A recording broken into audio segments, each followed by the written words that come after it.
ಇನ್ನೂ ಬರ್ಬೇಕು, ರಿಸಲ್ಟ್ ಆಗಬೇಕು, ಇನ್ನೂ ಆದ್ಮೇಲೆ ಇನ್ನೂ ವೇಟ್ ಮಾಡಬೇಕಲ್ಲ. ಯಾವುದ್ರೆ ಆಗ್ಬೇಕಾ ಬದಲಾವಣೆ ಮಾಡ್ಬೇಕು. ಯಾಕೆ ಎಲ್ಲಿವರೆಗೆ ಇದು ಗೊಂದಲ ಇದೆ, ಮಂತ್ರಿಮಂಡಲ ಇದೆ, ಅಧ್ಯಕ್ಷ ಸ್ಥಾನ ಇದೆ, ಇದನ್ನು ಬೇಗ ಇತ್ಯರ್ಥಿ ಅಲ್ಲಿವರೆಗೆ ನನ್ನ ಲೆಕ್ಕಲೆ ವೇಟ್ ಮಾಡೋದು ಅವಶ್ಯಕತೆಯೂ ಇಲ್ಲ. ಅದು 4 ತಾರೀಕು ಏನಾರು ಆಗುತ್ತೆ, ರಿಸಲ್ಟ್ ನಮ್ಮ ಪರವಾಗಿ ಬರ್ಬೋದು, ಬರದೇ ಇರ್ಬೋದು, ಬರ್ತೈತೆ ನಮ್ಮ ಪರವಾಗಿ. ಅಲ್ಲಿವರೆಗೆ ನಾವು ವೇಸ್ಟ್ ಮಾಡದೆ ಟೈಮು ಇದನ್ನು ನಾವು ಯಾವುದ್ರೆ ಅಲ್ಲ ಬದಲಾವಣೆ ಆಗೋದು ಅನಿವಾರ್ಯ ಕೂಡ ಇದೆ. ಪಕ್ಷದಲ್ಲಿ ಮಂತ್ರಿಮಂಡಲ ವಿಸ್ತರಣೆ ಆಗಬೇಕಲ್ಲ. 30 ತಿಂಗಳು ಆದ್ಮೇಲೆ ಮಾಡ್ತೇವೆ, 30 ತಿಂಗಳು ದಾಟಿ ಹೋಯ್ತು. ಈಗ ಇನ್ನೂ 4 ಖಾಲಿ ಇದೆ. ಆದಷ್ಟು ಬೇಗ ನಮ್ಮ ಪಕ್ಷದವರು ಅದ್ರ ಬಗ್ಗೆ ಗಮನ ಹರಿಸ್ಬೇಕಲ್ಲ, ಅದಷ್ಟೇ. ಎರಡೂ ಬೋತ್ರೆ, ಎರಡೂ ಮಾಡ್ತಾರೆ. ಶಾಸಕರುಗಳಿಂದ ಕಾರ್ಯಕರ್ತರವರೆಗೂ ತಮ್ಮ ಏನು ಹುದ್ದೆಗಳನ್ನು ನೀಡ್ತಾ ಇಲ್ಲ ಕಾಂಗ್ರೆಸ್ ಪಕ್ಷ, ಅಸಮಾಧಾನ. ಇದರಾಗಿ ನಿಗಮ ಮಂಡಳಗಳು ಇರ್ಬೋದು ಅಥವಾ ಮಂತ್ರಿ ಮಂಡಳಗಳು, ಇದಕ್ಕೇನಾದರೂ ಪಕ್ಷ ಹೈಕಮಾಂಡ್ ಏನಾದರೂ ವಿಚಾರ ಮಾಡ್ತಾ ಇದ್ದಾರೆ? ಅದನ್ನೇ ಹೇಳಿದ್ರಲ್ಲ, ಅದನ್ನೇ ಬೇಗ ಇತ್ಯರ್ಥಿ. ಅದು ಮಂತ್ರಿಮಂಡಲ ಬಂತು, ಅಧ್ಯಕ್ಷ ಬಂತು, ನಮ್ಮಲ್ಲಿರೋ ಗೊಂದಲ ಬಂತು. ನೀವು ಹೇಳಿದಂಗೆ 900 ಜನ ವೇಟಿಂಗ್ನಲ್ಲಿದ್ದಾರೆ. ಬೋರ್ಡ್ ಕಾರ್ಪೊರೇಷನ್ಗೆ 900 ಜನಕ್ಕೆ ಮಾಡಬೇಕು. ಅದನ್ನು ಸೇರೇ ಮಾಡಬೇಕು. ಎಲ್ಲನೂ ಬೇಗ 4ನೇ ತಾರೀಕು ನಾವು ವೇಟ್ ಮಾಡೋದು ಅವಶ್ಯಕತೆ ಇಲ್ಲ. ಆದಷ್ಟು ಬೇಗ ಇತ್ಯರ್ಥಿ ಮಾಡಿದ್ರೆ ಕಾರ್ಯಕರ್ತರು ಖುಷಿ ಆಗ್ತಾರೆ. ಅದು ಗೊತ್ತಿಲ್ಲ, ಅದು ಏನಾಗ್ತದೆ.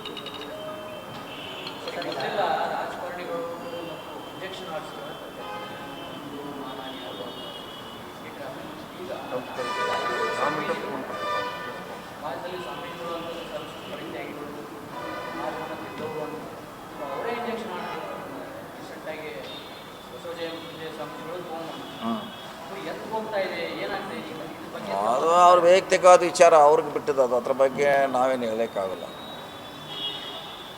ಹೇಗಿರಬೇಕು, ಏನಿರಬೇಕು ಅನ್ನೋದು ಅವ್ರವ್ರ ಬಿಟ್ಟಿದ್ದು, ಅದು ಅವ್ರಿಗೆ. ಅದ್ರ ಬಗ್ಗೆ ನಾವು ಹೇಳೋಕ್ಕಾಗಲ್ಲ. ಸರ್, ಈಗ ಬಾಗಲಕೋಟೆ ಉಪಚುನಾವಣೆಯಲ್ಲಿ ಬೆಳಗಾವಿ ಜಿಲ್ಲೆಯ ಕೆಲರ ಬಿಜೆಪಿ ನಾಯಕರು ಪ್ರಚಾರ ಮಾಡಿದರು. ಅದರ ಪ್ರಚಾರಕ್ಕಿಂತ ಸತೀಶ್ ಜಾರಕಿಹೊಳಿ ಅವ್ರನ್ನ ಬೇಯೋದ್ರಲ್ಲಿ, ಅವರನ್ನು ಟೀಕೆ ಮಾಡೋದ್ರಲ್ಲಿ ಮಗ್ನ ಆಗಿದ್ರು. ಯಾಕೆ ಇಷ್ಟು ಪ್ರೀತಿ ಅಂತ? ಅದು ಬೇಕು, ನಮ್ಮನ್ನ ಎಚ್ಚರ ಮಾಡೋರು ಬೇಕು. ಈಗ ಅವರು ನಮ್ಮನ್ನು ಬೈದ್ರಂತ ಖುಷಿ ಪಡ್ತಾರೆ, ನಮಗೂ ಅವ್ರು ಎಚ್ಚರ ಮಾಡ್ತಾರೆ. ನಾವೇನು ತಪ್ಪಿದ್ದನ್ನು ತೋರಿಸ್ತಾರೆ, ಅವರು ಸರಿ ಮಾಡ್ಕೊಳ್ಳೋಕೆ ನಮಗೆ ಅವಕಾಶ ಕೊಡ್ತಾರೆ. ಒಂದು 3-4 ಯೂಟ್ಯೂಬ್ ಚಾನಲ್ದವ್ರದಾರ, ದಿವಸ ತೋರಿಸ್ತಿರ್ತಾರೆ. ಅವ್ರು ಖುಷಿ ಪಡ್ತಿರ್ತಾರೆ. ಅದರ ತಪ್ಪುಗಳನ್ನು ನಾವು ನಾವು ಸರಿ ಮಾಡ್ಕೋತಾ ಇರ್ತೀವಿ. ಅವ್ರು ಬೇಕೇ ಬೇಕು. ಅವ್ರು 3-4 ಮಂದಿ ಯೂಟ್ಯೂಬ್ ಚಾನಲ್ದವ್ರ ದಿವ್ಸಕ್ಕೆ 3 ಸಲ ಹಾಕ್ತಾರೆ ಹೊಸ ಅವರು. ಯಾವ್ರ ಸಂಬಳ ಕಳೆದ್ರೂ ಹಿಂಗೆ ಕಳೆದು ಅವ್ರು ಜಾರಕಿಹೊಳಿ ಮ್ಯಾಗ ಹೇಳಿದ್ರು ಅದನ್ನು ಹೇಳ್ತಾರೆ ಅವರು. ಅಲ್ಲಿ ಯಾರು ಎಡಿ ಬಿದ್ದರೂ ಇದು ಬಹುಶಃ ಜಾರಕಿಹೊಳಿ ಸಂಬಂಧ ಇರಬೇಕು ಅಂತ ಹಿಂಗೆ ವ್ಯಾಖ್ಯಾನ ಮಾಡ್ತಾರೆ.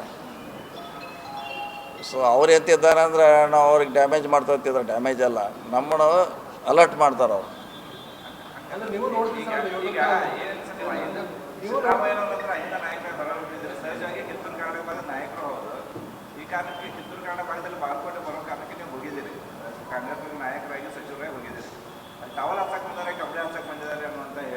ಅದ್ರ ಬಗ್ಗೆ ಏನು ಹೇಳೋದು ಏನೋ ಅವಶ್ಯಕತೆ ಏನು ಹೇಳೋರು.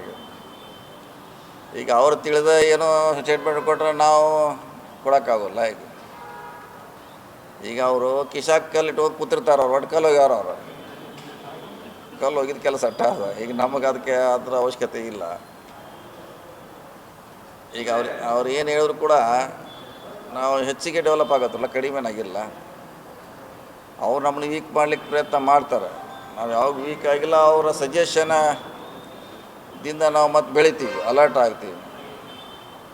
ಈಗ ಸಮಾಜದಲ್ಲಿ ಶ್ರೀರಾಮುಲು ದೊಡ್ಡವರು ಅಥವಾ ಸತೀಶ್ ಜಾರಕಿಹೊಳಿ ದೊಡ್ಡವರು ಅನ್ನುವಂಥದ್ದು ಇವತ್ತು ಚರ್ಚೆ ಶುರುವಾಗಿದೆ.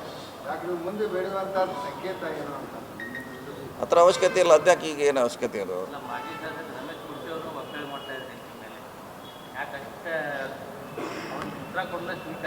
ಏನು ಮಾಡೋದು? ಅವ್ನು ತೊಗೊಂಡು ಏನು ಮಾಡೋದು? ಅವನು ನಮಗೇನು ಸಂಬಂಧ? ಅದು ಹೇಳ್ಬೇಕು. ಆದ್ರೆ ಆಯ್ತು, ಈಗ ಅವ್ರ ಕಾಲ ಇತ್ತು, ಅವ್ರದ್ದು ಆಯ್ತು. ಈಗ ನಮ್ಮ ಕಾಲ, ಕುರ್ಚಿ ಕಾಲ ಒಂದು ಕಾಲ ಇತ್ತು. ಈಗ ಒಂದಿಲ್ಲ ಸತೀಶ್ ಜಾರಕಿಹೊಳಿ ಕಾಲಿದು, ಮುಂದೆ ನಾಳೆ ಯಾರ್ದು ಮತ್ತೊಬ್ರ ಕಾಲ ಬರ್ತೈತೆ.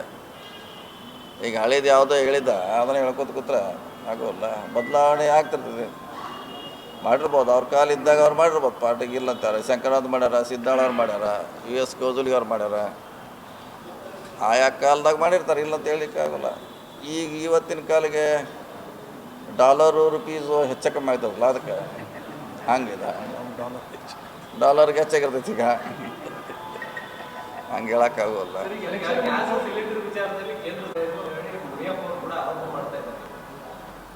ಯಾವಾಗಲೂ ನಮ್ಮ ಕಡಿಮೆ ಕೊಡ್ತಾರಲ್ಲ ಕೇಂದ್ರ ಸರ್ಕಾರ, ಇದೇನು ಹೊಸದಲ್ಲ ರೀ.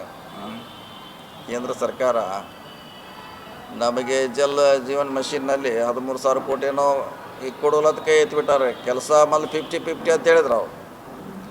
ಎಲ್ಲ ಕಡೆ ಹೊಸ ಹೊಸ ಪೈಪ್ಲೈನ್ ಹಾಕಿದ್ರು, ಆಡಿದ್ರು, ಮಾಡಿದ್ರು. ಈಗ ಮತ್ತೆ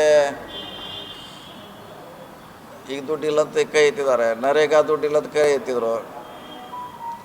ಕೆಲವು ಭಾಳ ಸ್ಕೀಮ್ ಪ್ರಧಾನಮಂತ್ರಿ ಸ್ಕೀಮ್ ಅಂತ ಹೇಳ್ತಾರೆ, ಅದ್ರಾಗ 100% ದುಡ್ಡು ನಾವೇ ಕೊಡ್ತೀವಿ.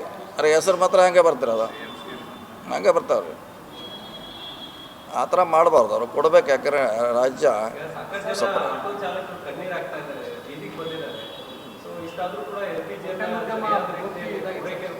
ಆಯ್ತು, ಇನ್ನೊಂದು ವಾರನಾಗ ಸರಿ ಆಗ್ಬೋದು. ಈಗೇನು ವಿದ್ಯುತ್ ನಿಂತಿದೆ, ಒಂದು ವಾರದಾಗ ಇನ್ನೇನು ಸರಿ ಆಗ್ಬೋದು.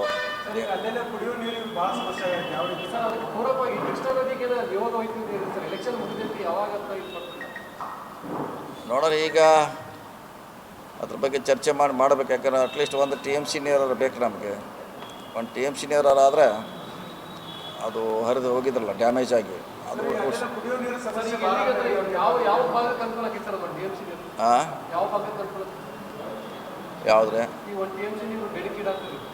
ಅಲ್ಲ, ನಮ್ಮದು ಹಿಪ್ಪರಿಗೆ ಬ್ಯಾರೇಜಲ್ಲಿ ಸ್ಟೋರ್ ಇರಬೇಕಾಯ್ತು, ಕಡಿಮೆ ಇದೆಯಲ್ಲ ಅಲ್ಲಿ ಅಟ್ಲೀಸ್ಟ್ 1 TMC ಬಂದ್ರೆ ಸರಿ ಹೋಗಿ.